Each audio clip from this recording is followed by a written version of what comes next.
సాతానుగాడు వచ్చి ప్రభుని శోధిస్తుంటే ప్రభు ఏమంటారో తెలుసా? ఒరే సైతానుగా, మనిషి రొట్టె వలన మాత్రమే కాదు, దేవుని దగ్గర నుండి వచ్చు ప్రతి లేఖనము వలన, చెప్పండి, ప్రతి లేఖనము వలన బ్రతుకుతాడు.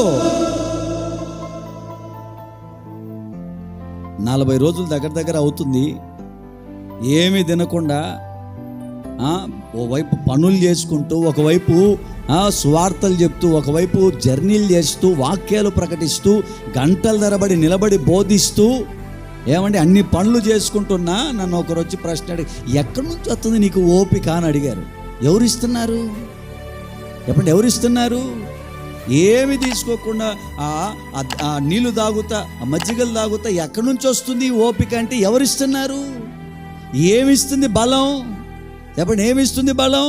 శరీరం తగ్గొచ్చు కానీ లోపల ఉన్నటువంటి బలం మాత్రం పొరపాటున తగ్గదు. ఆయన ఇస్తున్న బలం అలాంటిది. దేవుని వాక్యం వలన మనిషి బ్రతుకుతాడు. దేవునికి స్తోత్రం.